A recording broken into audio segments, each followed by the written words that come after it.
بسم اللہ الرحمن الرحیم۔ صاحب القرآن کے معزز سامعین، السلام علیکم۔ مدینہ کی طرف ہجرت کا اعلان عام۔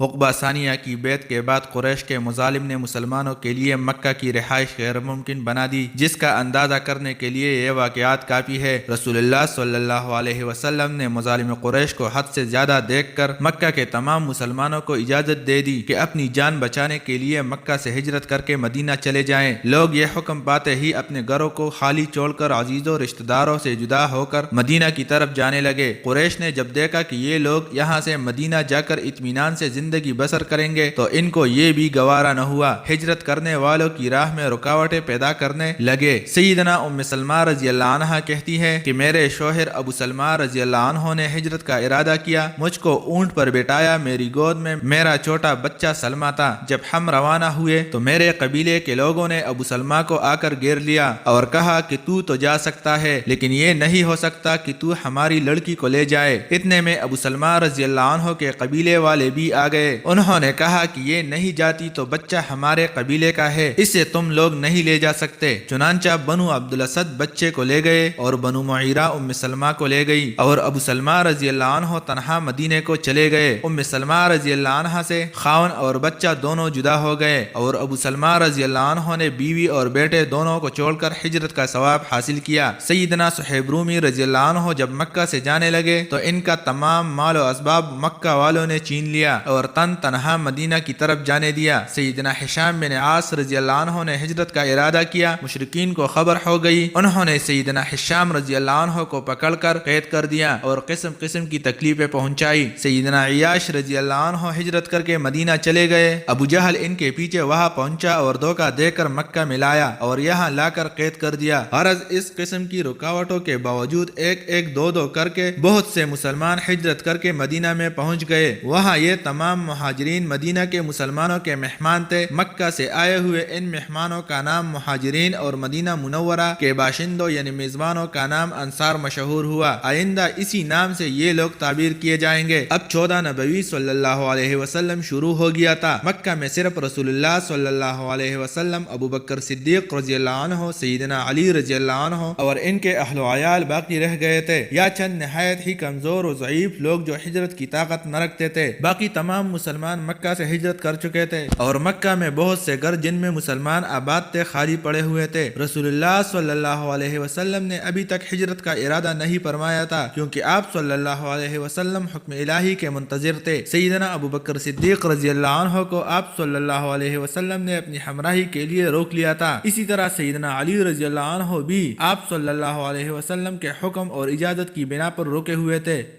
دارالندوہ میں قبائل قریش کا جلسہ۔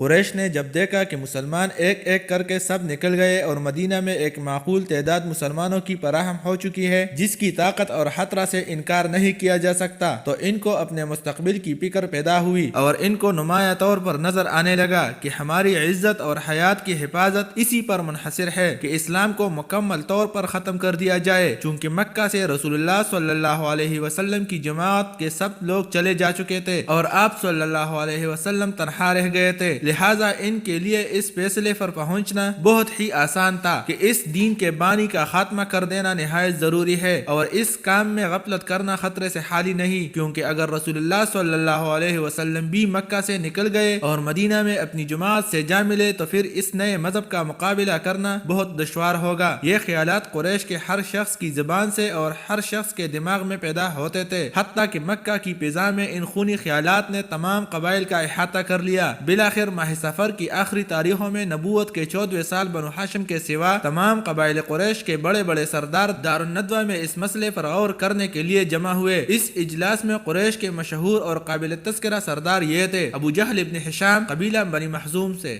امیہ بن حلب بنو جمحہ سے، ابو البختری ابن ہشام زمغہ ابن اسود حکیم ابن حزیمہ بنو اسد سے، نظر ابن حارث قبیلہ بنو عبدالدار سے، عقبہ شیبہ ربیعہ ابو سفیان بن حرب قبیلہ بنو امیہ سے، مطعم بن عدی، جبیر ابن مطعم، حارث بن عامر، قبیلہ بنو نوفل سے۔ ان قابل تذکرہ لوگوں کے علاوہ اور بھی بہت سے سردار اس مجلس میں شریک تھے۔ ایک بہت تجربہ کار بوڑھا شیطان نجد کا باشندہ بھی اس اجلاس میں شریک ہوا۔ یہ شیخ نجد اس اجلاس کا صدر بھی تھا۔ اس پر تو سب کا اتفاق تھا کہ رسول اللہ صلی اللہ علیہ وسلم کی ذات مبارک ہی تمام خطرات کا مرکز ہے، لہذا زیر بحث مسئلہ یہ تھا کہ آپ صلی اللہ علیہ وسلم کے ساتھ کیا برتاؤ کیا جائے۔ ایک شخص نے کہا کہ رسول اللہ صلی اللہ علیہ وسلم کو پکڑ کر زنجیروں سے جگڑ دو اور ایک کوٹری میں بند کر دو کہ وہی جسمانی اذیت اور بھوک پیاس کی تکلیف سے مر جائے۔ شیخ نجدی نے کہا کہ یہ رائے اچھی نہیں ہے، کیونکہ اس کے رشتہ دار اور پیروکار اس کے چھڑانے کی کوشش کریں گے اور فساد بڑھ جائے گا۔ دوسرے شخص نے اپنی رائے اسی طرح دی کہ رسول اللہ صلی اللہ علیہ وسلم کو مکہ سے جلاوطن کر دو اور پھر مکہ میں داخل نہ ہونے دو۔ اس رائے کو بھی شیخ نجدی نے رد کر دیا۔ اسی طرح اس جلسہ میں لوگ اپنے رائے دیتے رہے اور شیخ نجدی ہر ایک کا رائے غلط اور نامناسب ثابت کرتا رہا۔ بالآخر ابو جہل بولا، میری رائے یہ ہے کہ ہر ایک قبیلے سے ایک ایک شمشیر زن کا انتخاب کیا جائے، یہ تمام لوگ بیک وقت چاروں طرف سے رسول اللہ صلی اللہ علیہ وسلم پر ایک ساتھ وار کریں گے۔ اسی طرح قتل کا فعل ہو جائے گا تو محمد صلی اللہ علیہ وسلم کا خون تمام قبائل پر تقسیم ہو جائے گا۔ بنو ہاشم تمام قبائل قریش کا مقابلہ نہیں کر سکتے، لہذا وہ قصاص کی بجائے دیت قبول کریں گے اور دیت بڑی آسانی سے سب مل کر ادا کریں گے۔ ابو جہل کے اس رائے کو شیخ نجدی نے بہت پسند کیا اور تمام جلسہ نے اتفاق رائے سے اس رائے کو پاس کیا۔ ادھر دار الندوہ میں یہ مشورہ ہو رہا تھا، ادھر رسول اللہ صلی اللہ علیہ وسلم کو اللہ تعالیٰ نے بذریعہ وحی کفار کے تمام مشوروں کی اطلاع دی اور ہجرت کا حکم